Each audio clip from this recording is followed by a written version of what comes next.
Hello, umekaribishwa tena kwa lesson yetu ya leo. Pia umekaribishwa kwa channel yetu. Ni mara yako ya kwanza kuwatch lesson zetu, so kumbuka kusubscribe kabla hujaendelea na lesson hii. So today we will be talking about this lesson called daily routine. Rudi tu nyuma yangu. Daily routine.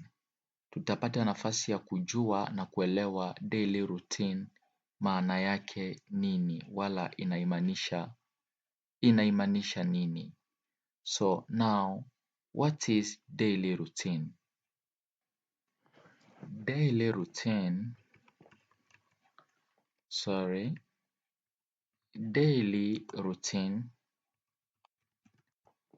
means daily activities. Activities or things that you do every day. So hii ndio maana ya daily routine. I say daily routine means daily activities or things that you do every day.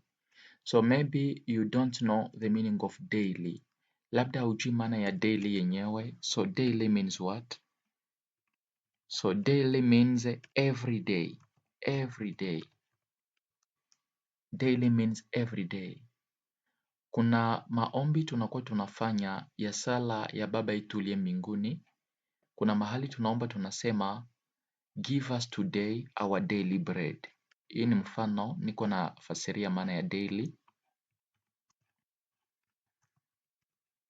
Give us today, tupatie leo, give us, donnez-nous, give us today our, notre, daily, our daily bread.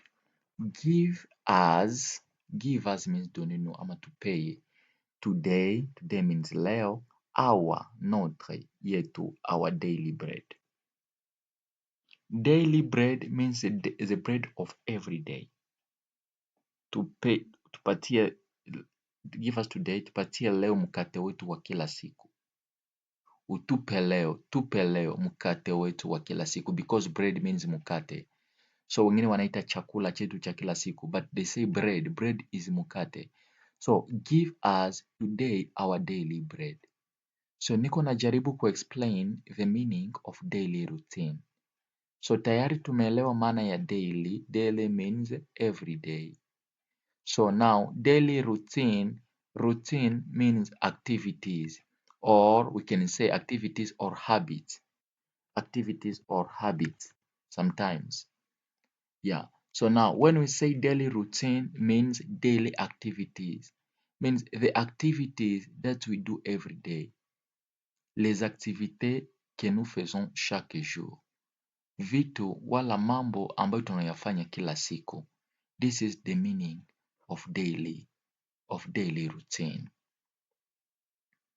We are going to see the scene one, which will be morning routine. Now, naamini tunaelewa, tumesha tafsiria maana ya daily routine. Tukisema morning routine unaelewa. Morning routine means morning activities. You know the meaning of morning asubuhi. So morning routine means morning activities. Are we together? Like things that you do in the morning. Morning routine means morning activities.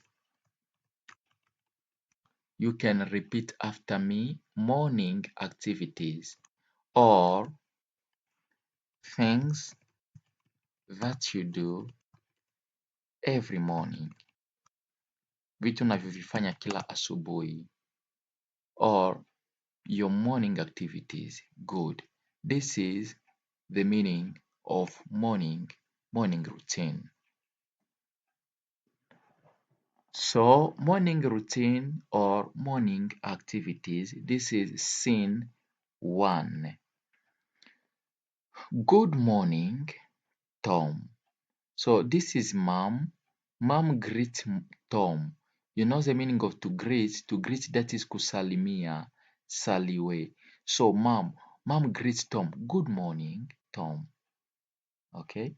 Did you sleep well? Ulilala vizuri? Because to sleep means kulala. Tu as bien dormi? Did you sleep well? Can you repeat? Did you sleep well?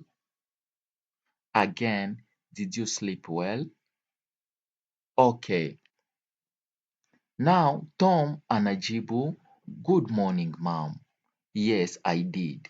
Wakati anasema yes I did means yes I slept well. Yes, I slept well. This is the answer from Tom. Yes, I did, which means yes, I slept well.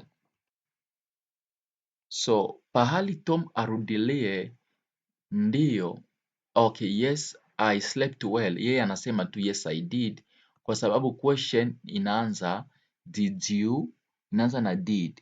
Did you sleep well? Yes, I did. Maana yake ndiyo, nililala vizuri. Or yes, I slept well. I repeat again. Good morning, Tom. Did you sleep well? Good morning, Mom. Yes, I did. Great. Great means good. Great. Please make your bed before breakfast. Repeat again after me. Great. Please make your bed before breakfast. What is the meaning of please? Please means tafadhali. Please, tafadhali. Please. Okay, what is the meaning of to make your bed? Make your bed before breakfast. Make the bed, like let's say, make your bed. Make your bed means arrange your bed. Arrange your bed. In our Swahili, it is what we call tengeneza kitanda yako ama tandika kitanda yako ama kitanda lako. Tandika kitanda yako. So make your bed, arrange your bed. Okay? So mom tells Tom, make your bed. Mama anamwambia Tom, make your bed before breakfast. You know the meaning of before. Before means avant, kabla ya. Before breakfast. You know also the meaning of breakfast. Breakfast, this is the morning meal.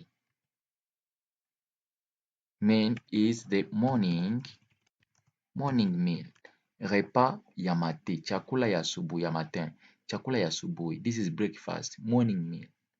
This is the meal or the food, meal means food. This is the meal or the food that you eat in the morning.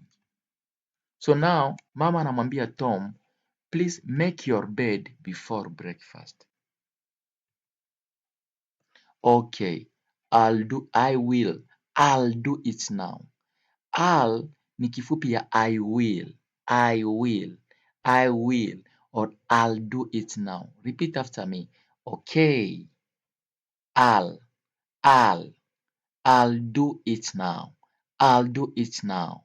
I will do it now. Nitaifanya saizi because to do this is verb faire, verb kufanya. So I'll do it now.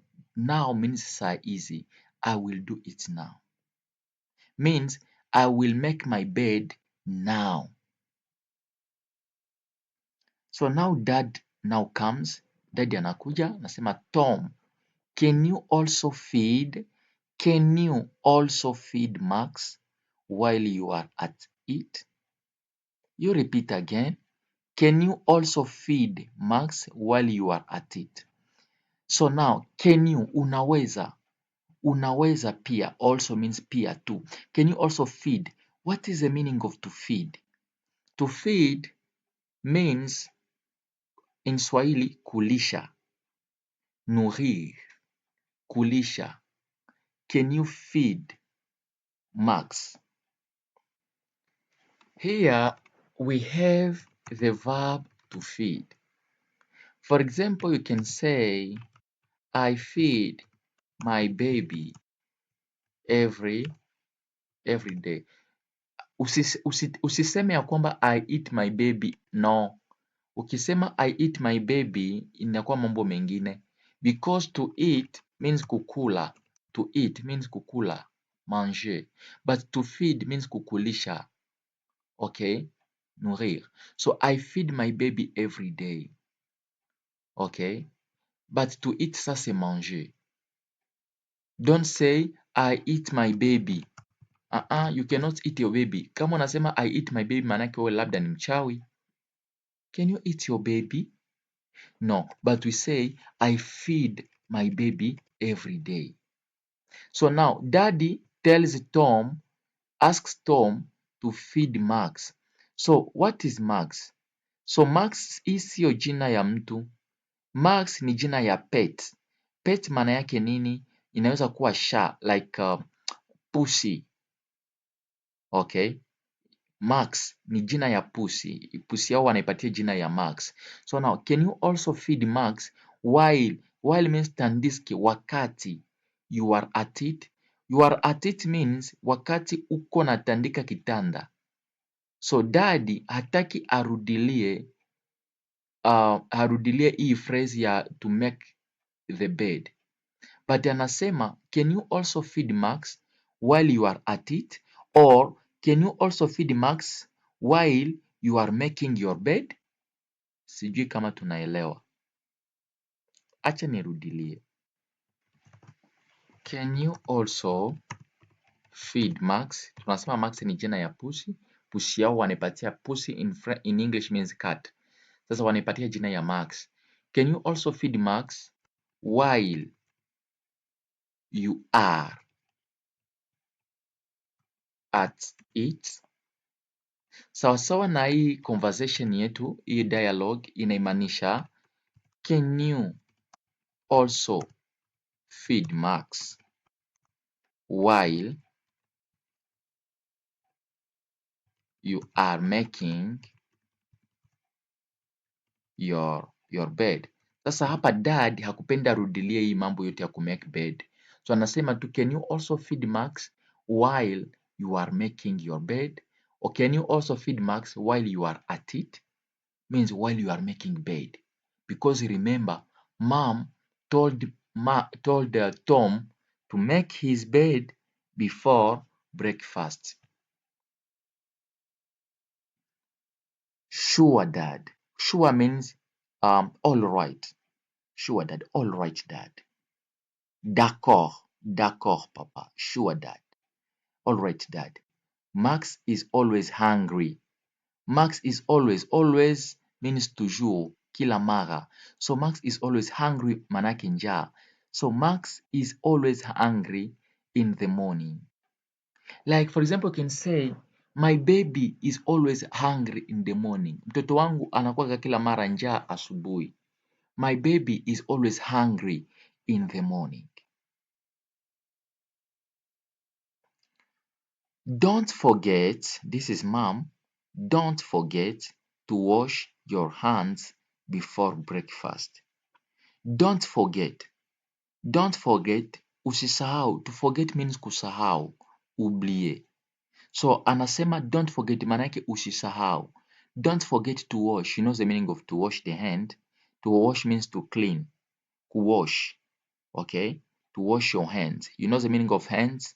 Hands means mikono. So to wash means kunawa. So don't forget to wash your hands or your hands before breakfast. So scene 2, we are going to talk now about breakfast and chores. You repeat breakfast, breakfast and chores. Again, breakfast and chores. So you repeat again, breakfast and chores. So I'm sorry, hiyo chores huko naandika vibaya, but hiyo chores inatakiwa kuwa hivi. Inatakiwa kuandikiwa hivi. So tayari tumeona maana ya breakfast. So tulisema breakfast, we said that breakfast is what? Maybe you can repeat again. Breakfast. Breakfast. Tulisema breakfast, this is the first meal. The first meal. The first you understand. Chakula ya kwanza, repa ya kwanza. The first meal that you take in the morning. Or we can just call it in simple word, the morning meal. The morning meal. Now, this is the food that you take in the morning when you wake up. The food that you take ça c'est prendre, the food that you take in the morning when you wake up. The food that you take in the morning when you wake up, we call it morning meal or breakfast. So here we are talking about breakfast and chores. Now, what is the meaning of chores? Chores, these are regular houseworks or tasks you do to keep a home clean. Chores, like house chores, home chores. Hii ni kazi ambazo unazifanya kila wakati nyumbani kwa ajili ama kazi mbalimbali unafanya nyumbani ili nyumba ibaki kuwa safi, wala mambo mengine yaendeke sawasawa. Ama vitu ambavyo unazoea kuvifanya nyumbani kila siku, kila wiki, something like that. Like for example, tunaweza kamata example ya common chores. Common chores. So for example, sweeping. You know the meaning of sweeping? To sweep manake kufagia. So like mopping. This is the common chores. Kazi ambazo tunazoea kufanya nyumbani. Mopping, this is kukoropa. Okay. So we all have sweeping, we have mopping, maanake kukoropa. We have, for example, washing dishes, kuosha vitu, to wash dishes, yeah, kuosha vitu like masahani and so on, washing dishes. These are common chores. So we also have like doing laundry. Doing laundry means kuosha nguo, doing laundry. So we also have like cooking, which is kupika chakula. We have taking out trash. This is the last example that I give you about common chores. Hii ni mfano ya mwisho nawapea. Na mimi niko nataka tu tuelewe maana ya common chores. Taking trash out. So what is the meaning of trash? What is the meaning of trash? Taking trash out. Trash maana yake uchafu. Trash, uchafu. So like you know, in the morning when you wake up, asubuhi wakati unaamka, in the morning when you wake up, kuamka ni wake up. When you wake up, you take trash outside. Unabeba uchafu nje, trash, uchafu. Trash, I repeat again, trash, uchafu. Ama garbage. Not cabbage, but garbage, uchafu, trash. Okay, so this scene too is about breakfast and chores. So I'm making pancakes for breakfast. Can you pour the juice? I'm making, you repeat after me. I'm making pancakes for breakfast. Can you pour the juice? Now, what is the meaning of pancake? Hii pancake inamaanisha kwa Kifaransa crepe. This is pancake. A pancake. Crepe. Okay. For example, you can say, I'm eating a pancake with sugar. Ou je mange une crêpe au sucre. So I'm eating a pancake with sugar. So that is it. So now mom says, I'm making pancake. You know the meaning of to make, kutengeneza, kuunda, kutengeneza. Okay? I'm making pancakes for breakfast, which means we are going to eat what for breakfast?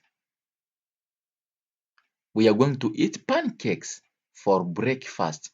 You remember we said tulisema that breakfast is the morning food or the morning meal, the food that you eat when you wake up. So can you power the juice? Can you power the juice? Can you repeat power? Power. Power. Can you power the juice? This is verb to power. This to power means verser. Verser. Wala kumwaga. Verser. Wala kumwaga. Kumwanga. Can you power the juice? You know the meaning of juice means G. I'm making pancakes for breakfast. Can you power the juice? Yes, ma'am. Here you go. After breakfast, now this is dad. After breakfast, after is the opposite of before. This is the opposite. Opposite maana yake contraire. So after is the opposite of before. So after breakfast, can you help me sweep the living room? I told you the meaning of to sweep. Nikasema to sweep means kufagia. So after breakfast, dad is asking Tom, can you help me sweep the living room? Living room, this is sitting room. It's the same with sitting room, what we call salon. Help me. Help me. This is assist me. Nisaidie. Can you help me sweep the living room? Hope we understand the meaning of this. So nakusi unaweka kwa comment ufanye example, ufanye sentence utumikisha mo sweep. Yeah. Ufanye sentence yako, ufanye phrase yako yenye utatumikisha mo verb to sweep. Hiyo verb to sweep kwa sababu nimesema to sweep means kufagia. Sasa uiweke mu sentence yako. So can you help me sweep the living room? So nachunga jibu yako mu comment section. Sure means all right, means yes. I like sweeping. You know the meaning of to like? This is to cherish, to love. I like sweeping because he's giving the reason. It is quick. C'est rapide. Ni haraka, ni kazi ya haraka. I like sweeping because it is quick. It's quick. Mom now telling Tom, and don't forget to set the table for lunch later. And don't forget, can you repeat this sentence, please? And don't forget to set the table for lunch later. You know the meaning of to forget. I told you again the meaning of forget. Don't forget your phone. Usisahau simu yako. Don't forget to call me. Usisahau kunipigia simu wala kuniita. Don't forget to call me. Don't forget to come home early. Don't forget to come to school tomorrow. Okay, you see the meaning of to forget. Oh, I forget your. Okay, that is. So, and don't forget to set the table. You know the meaning of table? For lunch later. So, what is the meaning of to set the table? To set the table means to arrange the table. Kuandaa meza. To prepare the table. To arrange the table. Kutengeneza wala kuandaa meza. For lunch later. Now, what is the meaning of lunch? Lunch, this is the food that we eat, the meal that we take in the afternoon. This is the meal that we take in the afternoon. Which means, Tom, when you finish sweeping, remember, verb to remember is the opposite of verb to forget. When you forget means you don't remember. When you remember means you don't forget. And don't forget to set the table for lunch later. Later means baadaye, après, or for lunch after. Good. This is scene 3. Cleaning and laundry. Cleaning and laundry. You know the meaning of to clean. This is kusafisha. To clean, kusafisha. You can say, for example, please clean your hands. Clean the house. So kusafisha. So hapa cleaning maanake usafi and laundry na kuosha nguo ama kufua nguo. Cleaning and laundry. This is scene 3. Tom, this is mom is talking to Tom. Tom, can you put your dirty clothes in the laundry basket? Can you put your dirty clothes in the laundry basket? Yes, what is the meaning of a laundry? Sorry, laundry, laundry basket. Can you repeat laundry basket? Again, laundry basket. Last time, repeat laundry basket. So we are going to see, tunataka ona the meaning of laundry basket. A laundry basket is a container. Container means container. A container you use. To use means kutumikisha. A container you use to hold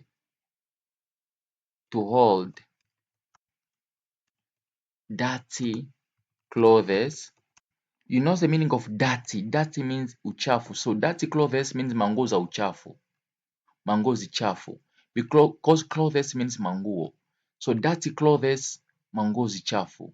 So now laundry basket is a container you use to hold dirty clothes before washing.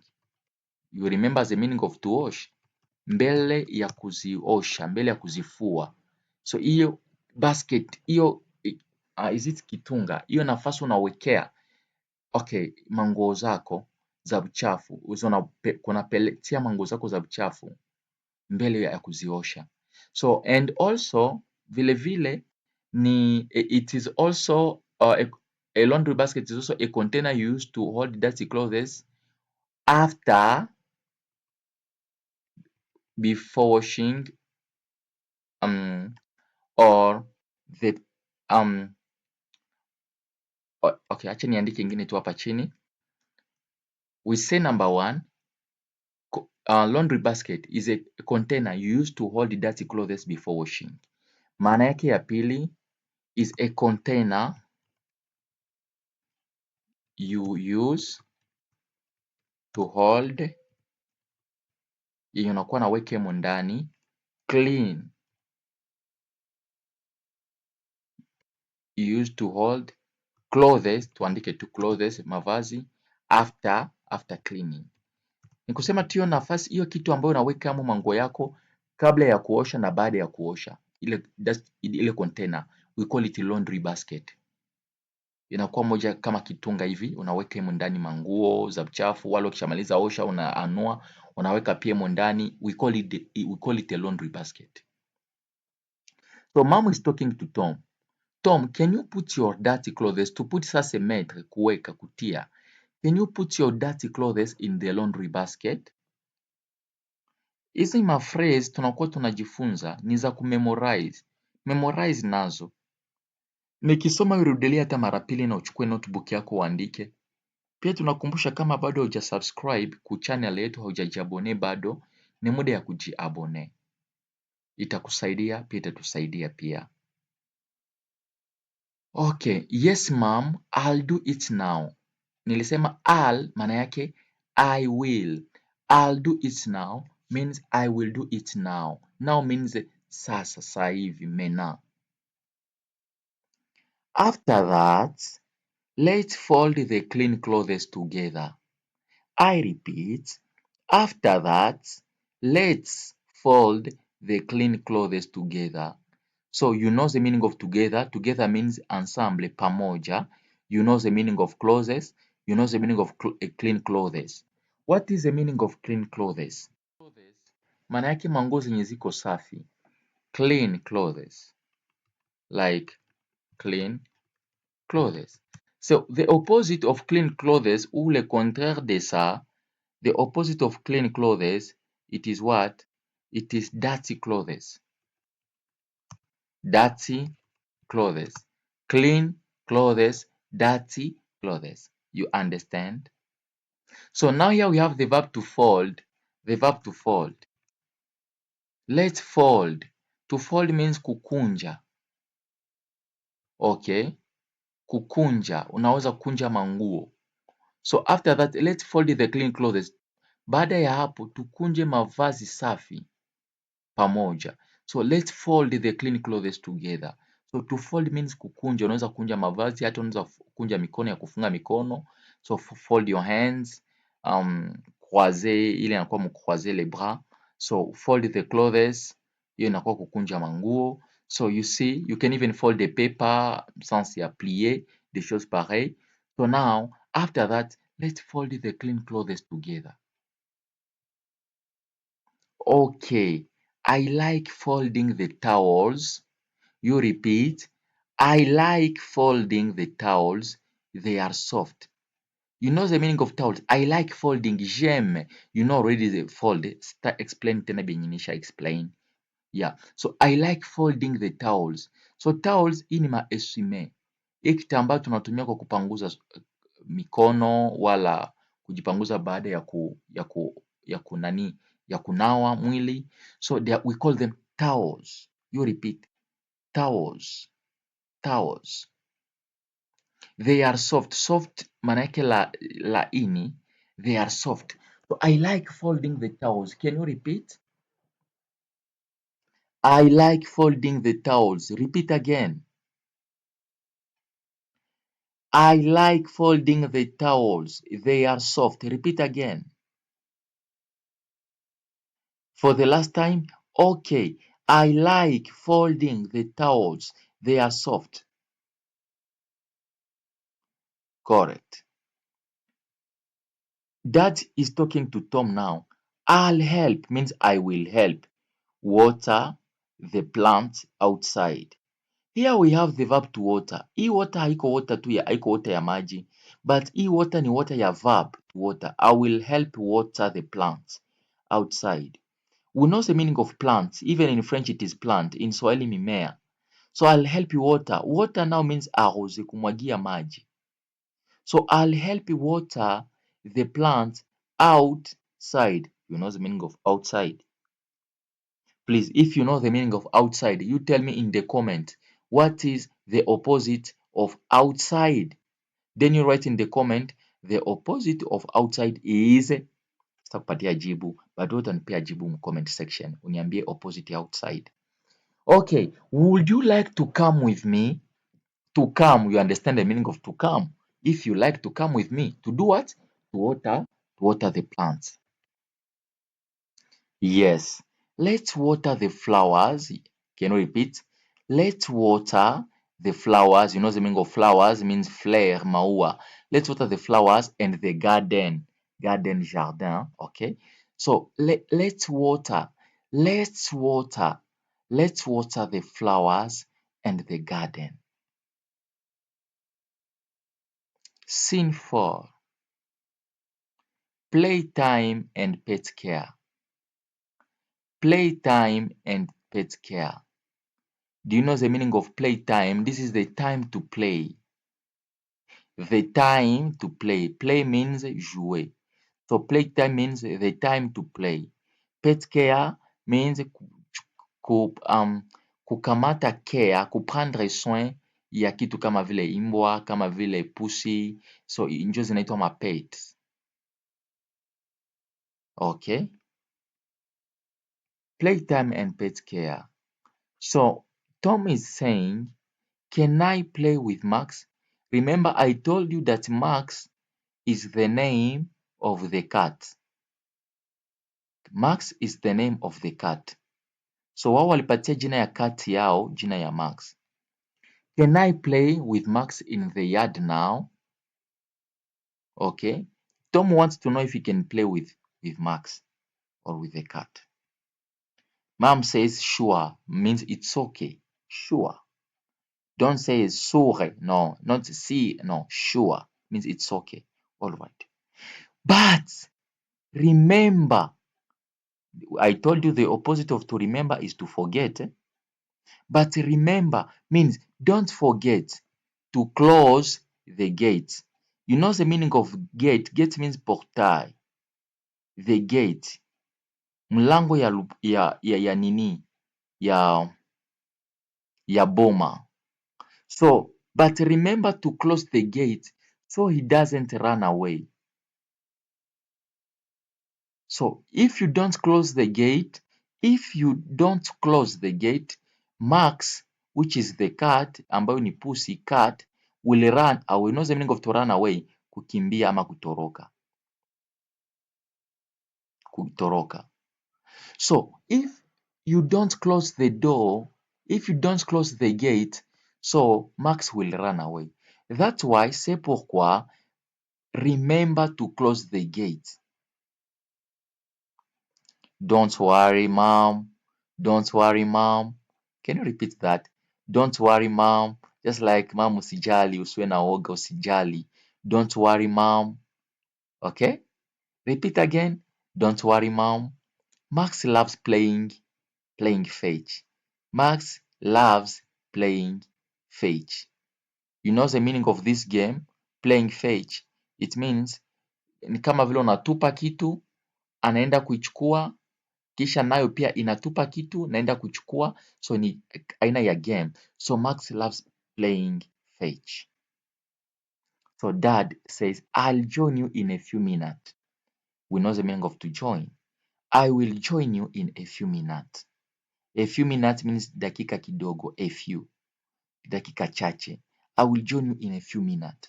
Can you repeat that? I will join you in a few minutes. I want to throw the ball too. To throw means what?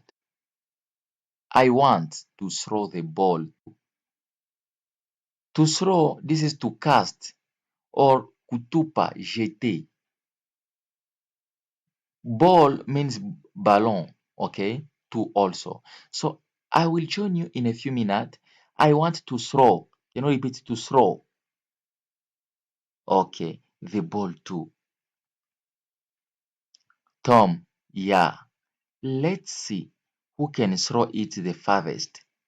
Let's see, acha tuone. Let's see nani who can throw it the farthest. The farthest mwenye ataitupa mbali sana. So let's see who can throw it the farthest. Scene 5, afternoon activities. These are the activities that you do in the afternoon.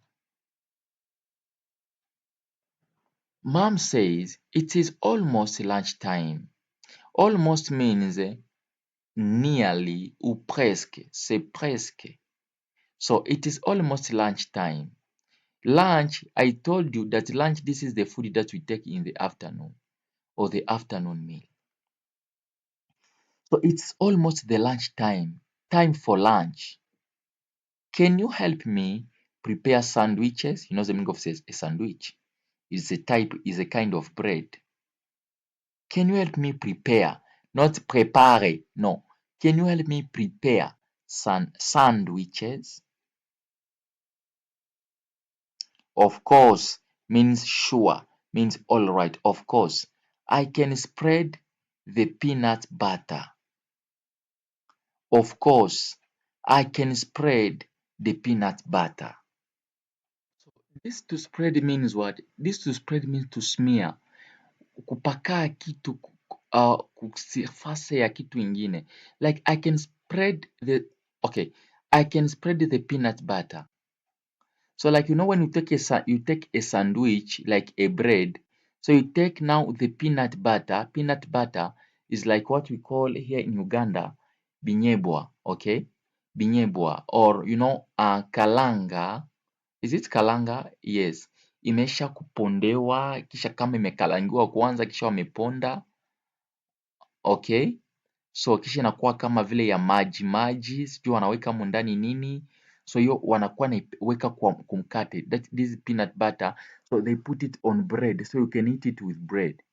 So eat to spread, that is to smear, kupakaa, to smear. Okay? That is it. Dad, I will make the lemonade. I will make the lemonade. Teamwork makes lunch fun.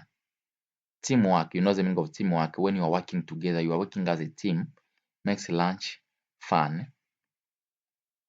After lunch, we need to clean the kitchen. I told you the meaning of to clean. So you know the meaning of kitchen. Kitchen means cuisine, mafiga. So after lunch, we need to clean the kitchen. Tom, you can wash the dishes. I also told you the meaning of dishes. Okay, like plates, okay, utensils in general, vitu vya kulia, masani na kadhalika. So Tom, you can wash the dishes. No problem. I've got this. I have got this. Scene 6. Evening routine. Evening routine, these are the activities that you do in the evening. Tom, let's tidy up your room before dinner. So what is the meaning of to tidy up the room? Or to tidy up the room? Tidy up the room or your room. This is to clean, to tidy up or to tidy up your room. This is to clean the room, to organize the room so it can look neat or it can look clean. Kusafisha na kuorganize, okay? Clean, to clean in French means what? I don't remember. To clean. So, kusafisha na kuorganize chambre. To tidy up itself. Tidy up, kusafisha na kuorganize. So, tidy up your room means kusafisha na kuorganize chambre ili ionekane safi na kila kitu kiwe kwa nafasi yake. So, mom is telling Tom, let's tidy up your room before dinner. Or maybe let's say in another word, let's arrange your room before dinner. Okay, I'll put my toys away and organize my desk. You know the meaning of toys, eh? Jouer. I will put my toys away and organize my desk. You know the meaning of desk. Okay.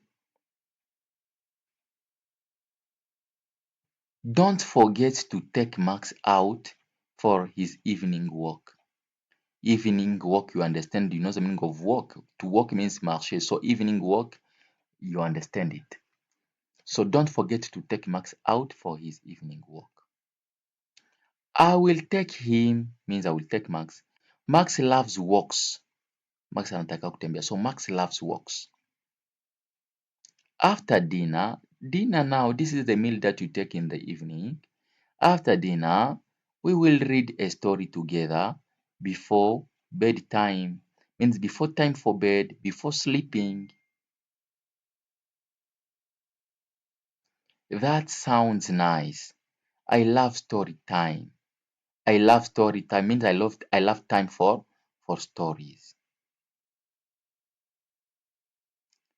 The last scene, which is scene 7, bedtime now.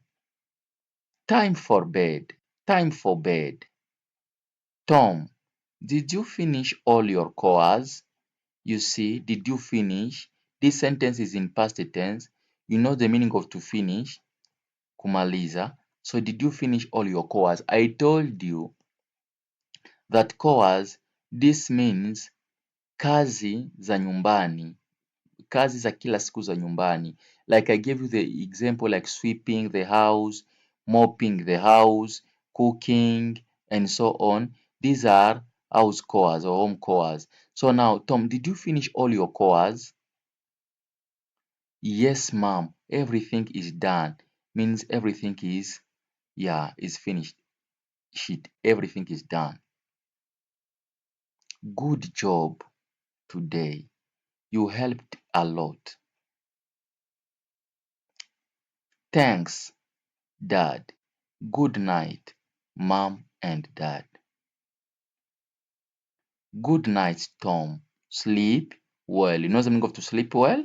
Lala vizuri. Sleep well. Because to sleep means kulala. Sleep well. So we finish with scene 7. We're going to see like 4 to 5 other questions here.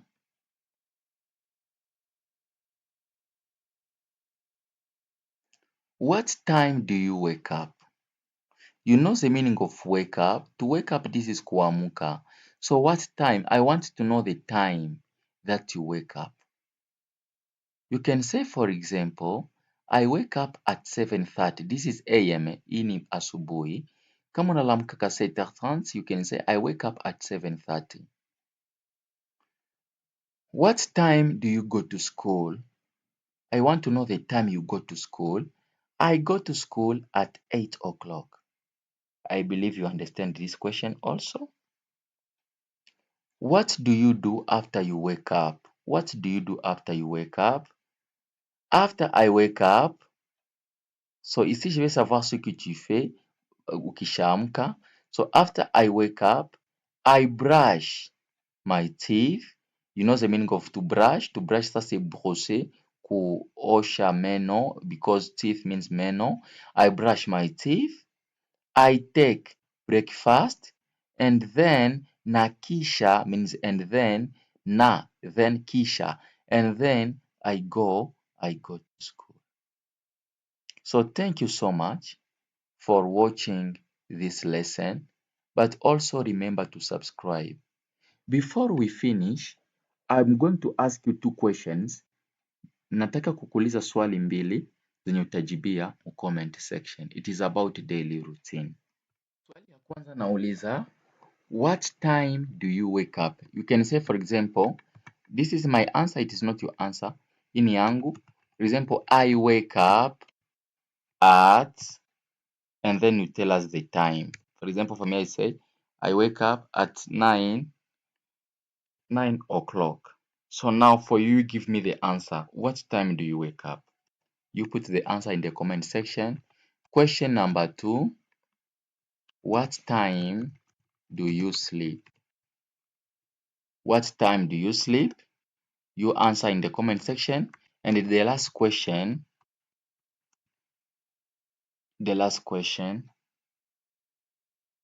what do you eat for breakfast?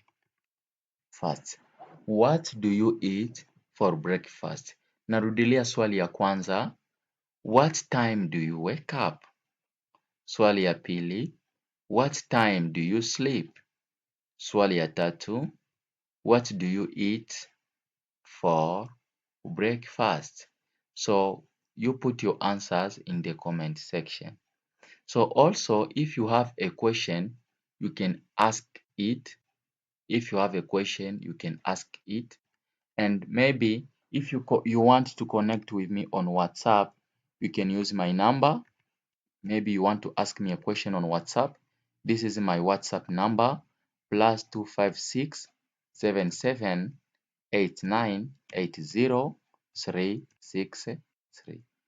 +256 77 89 80 363. So that is my WhatsApp number. So maybe you have more questions, unaweza kuwa na swali nyingine za kuuliza kwa WhatsApp na hapa utakuwa umepata. So thank you so much. Please remember, tunakumbuka maana ya kuremember. So kama tunakumbuka maana ya kuremember, so remember to subscribe. Subscribe. And bye. See you soon.